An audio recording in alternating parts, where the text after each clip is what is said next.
Los orígenes de la ganadería se remontan, por lo menos en la zona del Cono Sur, a la primera colonización y fundación de la ciudad de Buenos Aires. En 1536, don Pedro de Mendoza funda la ciudad de Buenos Aires y está ahí solamente unos pocos meses, años, hasta que es expulsado de la mitad muerta por los aborígenes del lugar. Pero el ganado que trajo se expandió por las pampas y se reprodujo en cantidades inverosímiles. Miles y miles de cabezas de ganado navegaban prácticamente en manadas infinitas en todo lo que hoy es la provincia de Buenos Aires, el sur de Santa Fe, Córdoba, ocupando esas grandes llanuras de pastizales, un lugar ideal para su reproducción. Por supuesto que esta no es la situación de Salta. Salta, fundada en 1582 y con algunos aportes de animales, muy digamos, acosada por las poblaciones que lo circundaban. Su ganadería no es una ganadería que creciera en ese entonces. Sí se lo usaba, sí se lo tenía. Sí se usó mucho a Salta como polo logístico de la ganadería que iba para el Alto Perú, que iba para después, muchos años después, para Atacama, pero era más bien un lugar donde se terminaba de engordar el animal que iba a padecer un viaje muy largo hasta lugares muy áridos. Ya en el siglo XX, se comienza a avanzar sobre una región importante de la provincia de Salta, que es el Chaco. La selva, el impenetrable, comienza a ser perforado por los colonizadores que teníamos en la zona. El primer colonizador fue el ferrocarril, probablemente. El primer colonizador industrial, con potencia. Ya se lo ocupaba, había campesinos que tenían su ganado perdido, diseminado en el monte. Y esa forma de explotación de ganado suelto, en tropillas, que cada tanto se los iba a buscar y se los arreaba para vender, siguió existiendo hasta hace relativamente poco, una veintena de años, tal vez menos, es que comenzó a cambiar la forma de manejar el ganado. En realidad, las formas de querer ver la industria ganadera en la provincia de Salta. Se vienen a radicar empresas que deciden trasladar modelos productivos como el pampeano a la zona boscosa del Chaco salteño, se producen desmontes, se siembra diferentes tipos de pastura y esto da, la verdad es que con el correr de los años da un rendimiento muy interesante.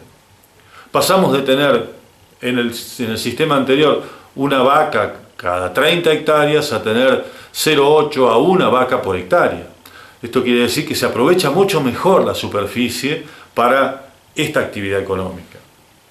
Sin embargo, esto tenía para algunos traía un perjuicio que era la deforestación. Todo esto va de la mano con una corriente de comprensión más profunda de los equilibrios o desequilibrios que la industrialización, que la comercialización le traían a la tierra. Había que plantearse cómo podíamos controlar este proceso. Y así surge en Salta lo que se llamó la Ley de Bosques, una ley que nos dejó como muestra un mapa que está pintado en 3 colores de la provincia.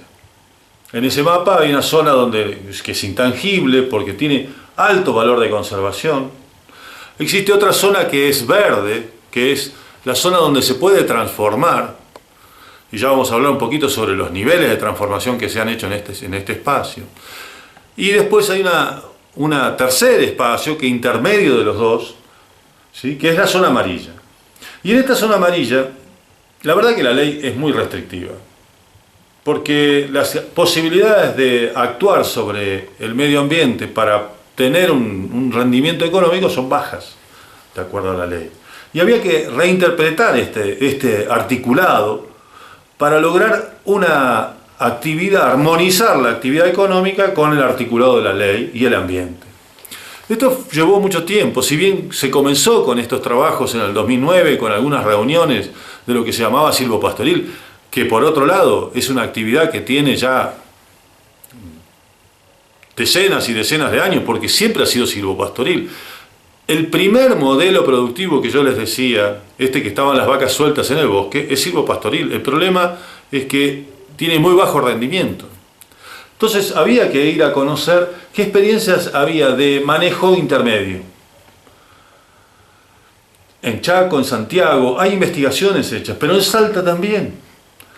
Varios productores se han dedicado por voluntad propia, antes de que existiera la ley y después de que existió la ley de bosques, asumieron una decisión ambiental de decir: mi campo va a tener este tipo de manejo ganadero. Y eso es lo que había que ir a ver en este viaje. Este viaje nos trasladó a visitar diferentes modelos productivos, diferentes escalas productivas, donde el rendimiento, según la voz de los productores, es muy alto. Y esto es interesante porque frente a una voz que dice la única forma que tenemos de producir razonablemente bien es la de desmontar y plantar pastura, hay otras voces que dicen: miren, estamos de acuerdo, esa es la forma, parece que es la más eficiente, pero no perdemos tanta eficiencia y ganamos en conservación si dejamos una cobertura boscosa, dejamos los árboles, ponemos pasturas que crezcan bien bajo sombra y ponemos ganado después allí. Hemos vivido esta experiencia en silencio, porque no la nuestra de ir a recorrer el lugar, sino esta experiencia, estos experimentos privados, la mayor parte son privados, se ha vivido en silencio, con muy pocos comentarios, con muy poco impacto, porque claro, el sistema productivo cambia. No se, hay ciertos granos que no se utilizan, cierta pedazo de la industria ganadera que queda fuera.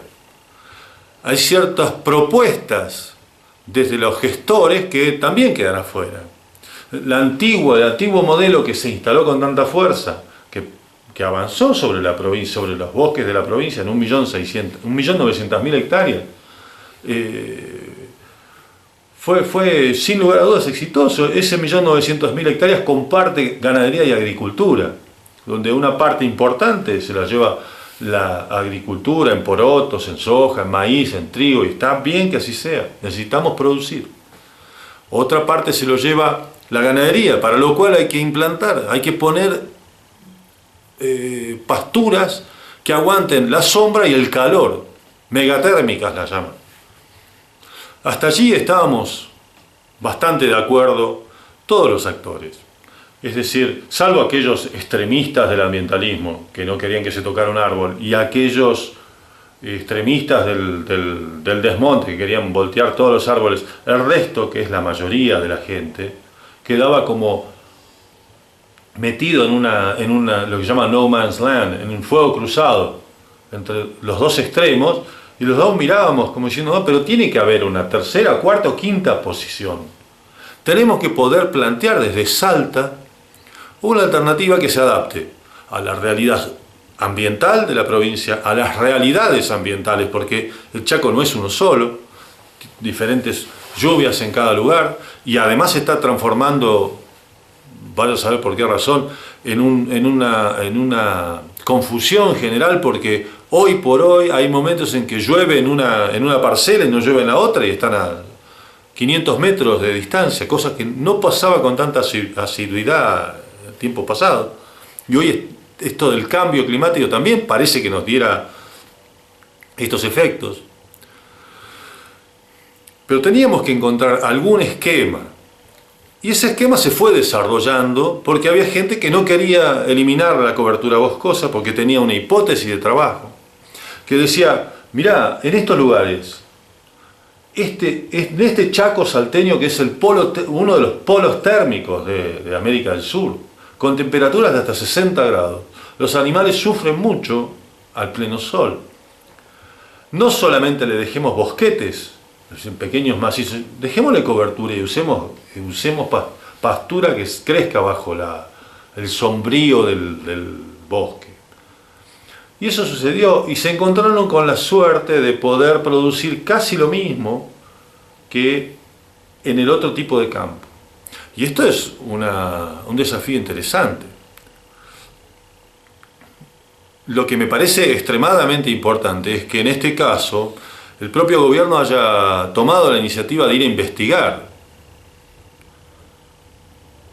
porque de ahí tienen que salir las ideas para poder montar el aparato de aprobación de proyectos dentro de esta capa amarilla que nos permita crecer. Porque ¿qué es lo que debería hacer la ley de bosques, a mi juicio, en esta zona amarilla? Compensar las pérdidas. Si yo tengo una zona que con el desmonte anterior me hubiera producido $1 y esta me produce 0,9, hay una diferencia que la ley de bosques podría compensar para hacer que el productor no pierda en esta campaña. Es decir, el lucro cesante desaparecería.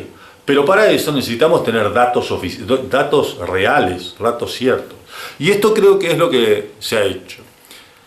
Nuestro desaparecido amigo, el ingeniero Berti, trabajó sobre estos sistemas. Y la verdad que trabajó sobre sistemas con un nivel de cobertura boscosa bastante importante. La otra realidad, el otro aspecto es la realidad que tenemos, la realidad social que tenemos, y lo vamos a ver también en estas entrevistas que hicimos a campo. Quiero destacar que tal es el nivel de interés que tiene el gobierno por esta actividad, por este desafío que tenemos para adelante, que participó de la reunión, de la visita, el ministro Baltasar Saravia, su secretario de Asuntos Agrarios, su secretario de Ambiente, con lo cual estamos poniendo al máximo nivel del área, comprometido con una mirada. Creo que lo que dicen los protagonistas de estas experiencias es más importante todavía, así que vamos directamente a visitar la primera de las fincas.